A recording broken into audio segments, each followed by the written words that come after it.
Hi friends, Index Plus Part 2 video NAV அது சம்மந்தமான அதை எப்படிலாம் கால்குலேட் பண்ணுறாங்க, எப்படி இன்வெஸ்ட் பண்ணுறாங்க, அதை பற்றிலாம் டீட்டெயிலாக தெரிஞ்சுக்க போகிறோம் இந்த வீடியோவில்.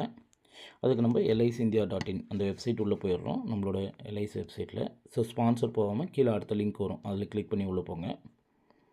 ஸோ ஒருவேளை இந்த மாதிரி ஹிந்தியில் வந்துடுச்சு, ஹிந்தி தெரிஞ்சதுன்னா ஓகே. அப்படி இல்லை சார் எனக்கு இங்கிலீஷில் இருந்தால் பெட்டராக இருக்கும்னா இந்த 3 டாட் இருக்கும் ரைட் சைட் கார்னரில் பாருங்கள், 3 டாட் இருக்குங்களா, இதை கிளிக் பண்ணிங்கன்னா இந்த பேஜ் ஓப்பன் ஆகும். இதில் லாங்குவேஜ் இருக்கும், இதை கிளிக் பண்ணிவிட்டு நீங்கள் இங்கிலீஷ்னு மாற்றிக்கலாம். ரொம்ப சிம்பிள். ஓகே, இப்போது இந்த இடத்துலையே வந்து பார்த்திங்கன்னா இந்த 3 டாட் திரும்ப கிளிக் பண்ணுறோம். இதில் வந்து சர்ச்னு ஒரு ஆப்ஷன் இருக்குது, சரிங்களா. இப்போ நம்ம NAV பற்றி பார்க்கணும். வெப்சைட்டில் எங்கே இருக்குன்னு தேட வேண்டாம், சர்ச்சில் போய்ட்டு இது கொடுத்துருங்க, NAVன்னு கொடுத்து சர்ச் கொடுத்துருங்க. ஸோ NAV ஹிஸ்ட்ரி வேணுமா, பிளான் NAV வேணுமா, எல்லா டீட்டெயிலுமே வருது. இப்போ நம்ம பிளான் NAVன்னு கொடுக்குறேன், சரிங்களா. இப்போ பிளான் NAV கொடுக்கும்போது இந்த மாதிரி உங்களுக்கு ஓப்பன் ஆகும், ஓகேங்களா. ஒரு வேளை சிலருக்கு மொபைலில் என்ன ஆகும்னா இந்த டெஸ்க்டாப் வியூ கொடுக்காம இந்த மாதிரி கொடுத்துருந்தீங்கன்னா இந்த மாதிரி ஓப்பன் ஆகும். அப்போ வந்து இதை மூவ் பண்ணி பார்க்கறதுக்கு கொஞ்சம் சிரமமாக இருக்கும், சரிங்களா. இந்த மாதிரி மூவ் பண்ணி பார்க்குற மாதிரி இருக்கும்.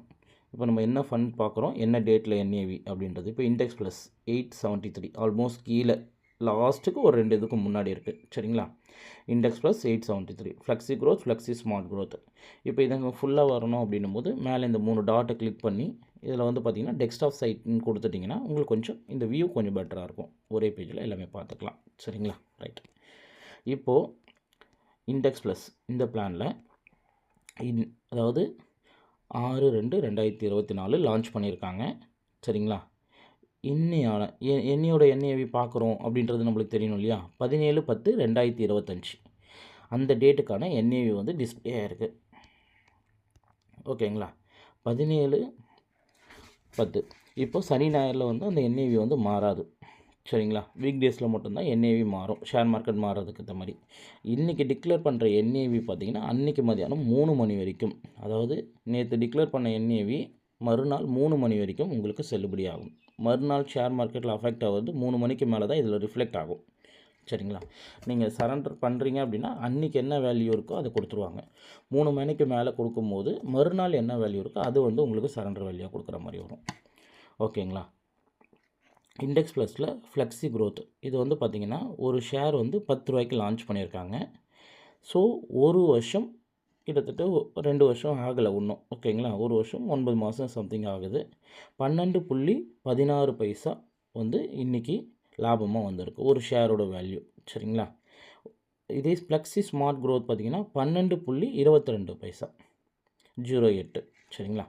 ஸோ இது வந்து ஒரு NAVயோட. இப்போது உங்களுக்கு எவ்வளோ ஷேர் அலாட் ஆகிருக்கு ஒரு வேளை, ஓகேங்களா. இப்போது நீங்கள் வந்து ஒரு குறைஞ்சது ஒரு 5 வருஷம் 5 வருஷத்துக்கு அப்புறம் நீங்கள் இந்த லாக்இன் பீரியட் முடிஞ்சதுக்கப்புறம் நீங்கள் எடுக்கணும்னு நினைக்கிறீங்க, பார்த்தீங்களா.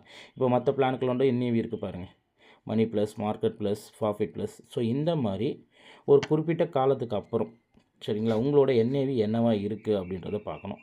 இப்போது நிவேஷ் ப்ளஸில் பாருங்கள், 5 வருஷத்துக்கு முன்னாடி லான்ச் பண்ண பிளானு 10 ரூபாய்க்கு லான்ச் பண்ணாங்க, இன்றைக்கி 20 ரூபா இருக்குது, ஓகேங்களா.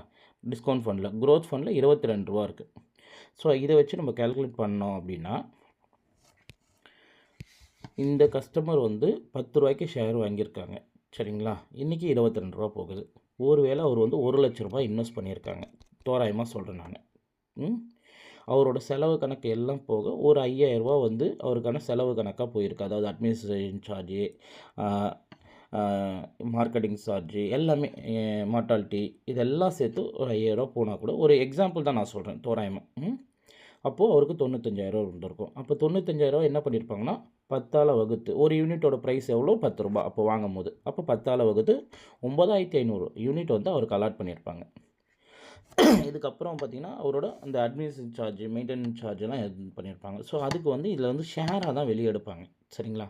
அப்படி எடுத்த ஷேரோட ஒரு 20 ஷேர் வந்து மைனஸ் பண்ணியிருக்காங்க, ஓகேங்களா. எக்ஸாம்பிள் அந்த 20 ஷேர் மைனஸ் பண்ணியிருக்காங்க, ஓகேங்களா. இப்போது 20 ஷேர் மைனஸ் பண்ணதுக்கப்புறம் இன்றைக்கி, ஓகேங்களா, அவரோட வேல்யூ என்னவாக இருக்கும். சார் 20ன்றது கம்மியாக இருக்குது, நான் வந்து ஒரு 100 ஷேர் மைனஸ் பண்ணிக்கிறேன், 120 ஷேர் மைனஸ் பண்ணிக்கிறேன், ஓகே 120 ஷேர் மைனஸ் ஆகிருக்கு, சரிங்களா. இப்போ இன்றைக்கி என்ன NAV இருக்குன்றதை நம்ம பார்க்கணும். 5 வருஷம் கழிச்சு அவருக்கு வந்து 9,380 ஷேர்ஸ் வந்து அவரோட அக்கௌண்ட்டில் இருக்குது. அப்போ இன்றைக்கி அவருக்கு வந்து ஒரு வேளை அந்த எக்ஸாம்பிள் எடுத்துருக்கோம் இல்லையா, 22 ரூபாய்க்கு அந்த ஷேரோட வேல்யூ போகுது அப்படின்னா 22 ரூபா. ஓகேங்களா? அப்போது 22 ரூபாய்க்கு நம்ம இது பண்ணும்போது 2,06,000 ரூபாய் அவருக்கான அமௌண்ட். இன்றைக்கி அவர் சரண்டர் பண்ணி எடுத்தால் இந்த 2,06,300 அவரோட அக்கௌண்ட் கொடுத்துருவாங்க. எந்த விதமான சார்ஜஸும் டிடெக்ட் பண்ண மாட்டாங்க. சரிங்களா? இதுதான் யூலிப்பில் இருக்க பெரிய அட்வான்டேஜ். சார் மார்க்கெட் ஒரு வேளை இறங்கியிருந்தால் அன்றைக்கி என்ன நிலை வரும், ஓகேங்களா, அதுதான் கொடுப்பாங்க. மார்க்கெட் ஏறி இருந்தால் சரி இதை விட அதிகமாக வருமா, இதை விட அதிகமாக வரத்துக்கும் வாய்ப்பு இருக்குது, இதை விட குறையத்துக்கும் வாய்ப்பு இருக்குது.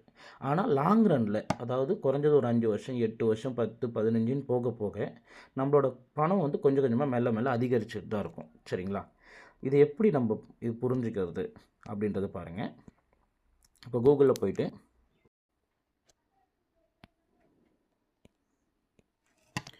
இப்போ இண்டெக்ஸ் ப்ளஸ் வந்து கூகுளில் சர்ச் பண்ணது, ஓகேங்களா, கிராஃப் கேட்டிருந்தேன். இப்போ ஏஐ வந்து அனலைஸ் பண்ணி ரிப்போர்ட் கொடுத்துருக்கு. என்ன கொடுத்துருக்கு அப்படின்னா லாஸ்ட்டு 20 வருஷம், ஓகேங்களா, அப்போது நிஃப்டியில் வந்து பார்த்திங்கன்னா 15.23% வந்து நம்மளுக்கான ப்ராஃபிட், அதாவது க்ரோத் ரேட்டு, சிஏஜிஆர்னு சொல்லுவாங்க, காம்பவுண்டிங் ஆனுவல் க்ரோத் ரேட், 20 வருஷத்தையும் கனெக்ட் பண்ணி பார்க்கும்போது. சரிங்களா?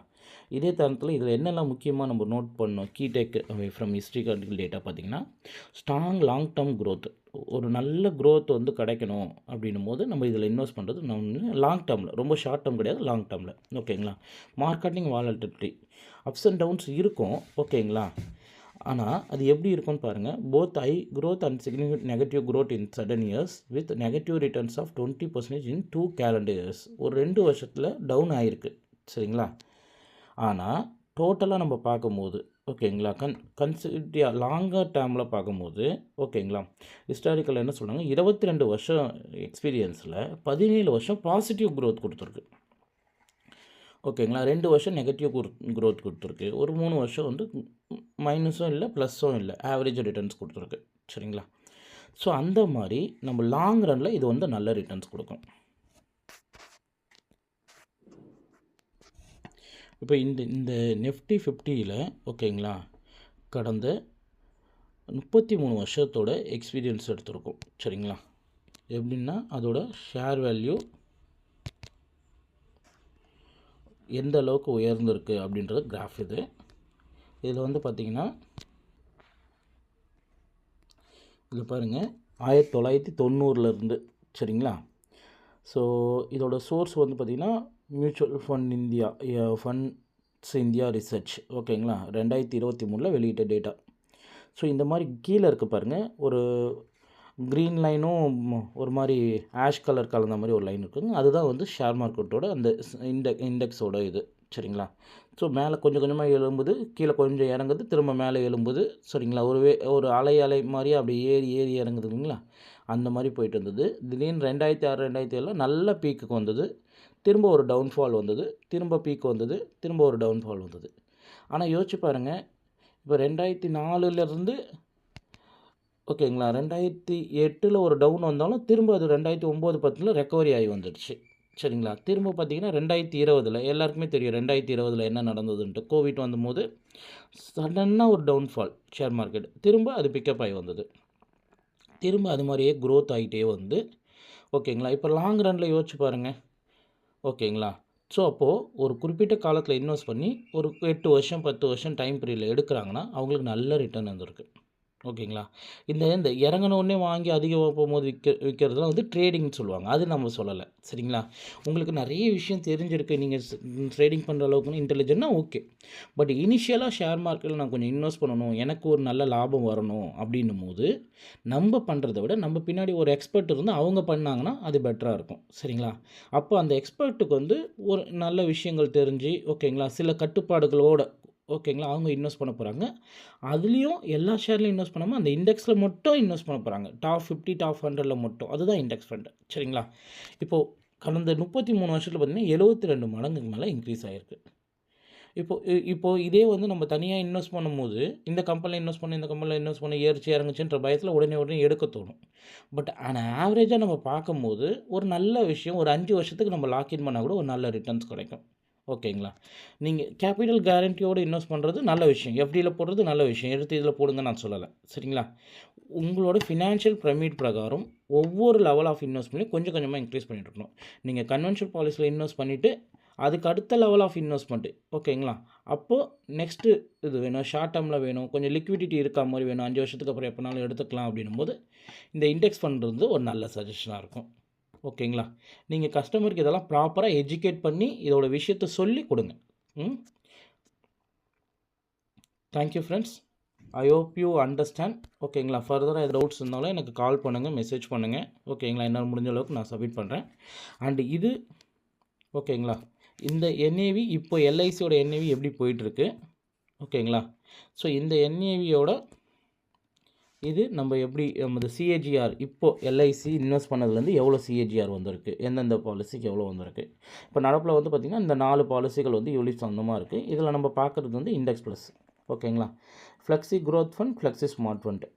ஓகேங்களா? 6/2/2003 10 ரூபாய்க்கு ஆரம்பிச்சது. இன்றைக்கி 12 ரூபா 16 பைசா. ஸோ இன்றைக்கி வரைக்கும் பார்த்திங்கன்னா 12.24% வந்து நம்மளுக்கு லாபகரமாக இயங்கிட்டுருக்கு. பாசிட்டிவ் க்ரோத்தில் இருக்குது. ஸோ அப்போ அதனால தான் நம்ம 12ன்னு சொல்லி கொடுக்கறதுக்கான ரீசன். சரிங்களா? 15 போகலாம், 16 போகலாம், ஓகேங்களா? 10 வரலாம். ஆனால் நான் ஆவரேஜ் ஒரு குறிப்பிட்ட காலத்தை தாண்டும் போது ஒரு 5 வருஷம் 8 வருஷம் 10 வருஷம் தாண்டும் போது உங்களுக்கு அந்த 12% ரீச் ஆகிறதுக்கான அதிகமான பாசிபிலிட்டிஸ் இருக்குது. ஸோ அதனால தான் அந்த 12%ன்றதை சொல்லி நம்ம கொடுக்க சொல்கிறோம். சரிங்களா? Thank you friends. Thank you very much.